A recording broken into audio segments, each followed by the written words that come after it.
Neelu and the Phenomenal Printer by Riddhi, Dastidar, and art by Anupam Arunachalam. Miru Mashi is visiting Neelu in Kolkata. Neelu is thrilled. Miru Mashi always has the strangest stories to tell. Like that time when she almost got snapped up by a crocodile, or that other time she lost her little finger to sneaky piranhas. Miru Mashi is a wildlife conservationist and works with two-toed sloths in the Amazon rainforest. The next day, Miru Mashi takes Neelu to explore the city. At the Maiden, they notice a lot of horse-drawn carriages. The horses look skinny and tired. Miru Mashi, are these horses sick? Neelu asks.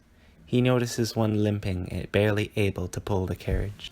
These horses pull carriages for hours and don't always get enough water or food. Many have injuries on their limbs because of the heavy load they pull. They don't get weekends off like us, Miru Mashi says. But what happens when a horse is severely injured? Neelu asks. Miru Mashi says that an injury often leads to an infection. This could lead to the limb being amputated, which means it is removed. After amputation, it's hard for a big animal like a horse to survive on only 3 limbs. This is where prosthetics can help, she says. What is prosthetics? Neelu asks. Miru Mashi tells him that prosthetics is a branch of surgery concerned with making and fitting artificial body parts. Miru Mashi tells Neelu that these days artificial limbs can be created using 3-dimensional printing. In India, this technology has only been used to help humans so far, but in Australia and the USA, exciting work is happening with 3D printed animal prosthetics. Neelu has read about this technology online and is curious to see how it works. Miru Mashi takes him to meet Arzu and Salil, designers who work with a 3D printer. A 3D printer doesn't print on paper. It can print and create objects using different materials, says Arzu. Think of something, says Salil, and we can print it. Arzu points to a small yellow cup on a screen. If you print that, what you get is a photo of a cup on paper. It's flat, and it only has 2 dimensions, the length of the page and the height. With 3D printing, you add a 3rd dimension, depth. Neelu looks inside the printer and sees little spools that look like strings. This is what our cup will be made of, says Arzu.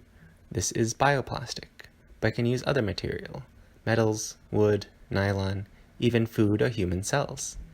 You have to be able to melt it so it can take the shape you want. Miru Mashi says 3D printing can create almost anything, like the shape of a bird's beak or a dolphin's tail, or a horse's leg, Neelu asks.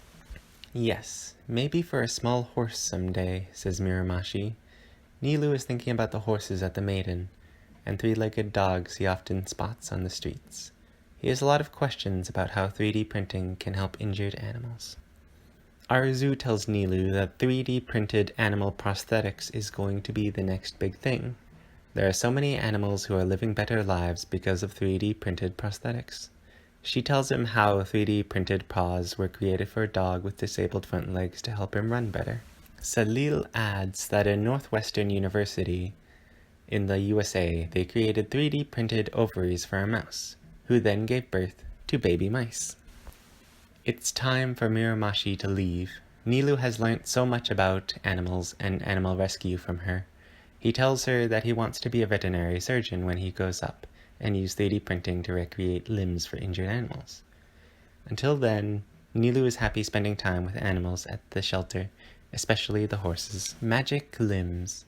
Holly the horse, Australia. After 3 years of suffering from laminitis, Holly was about to lose her ability to walk. To prevent that, she got 3D printed titanium horseshoes.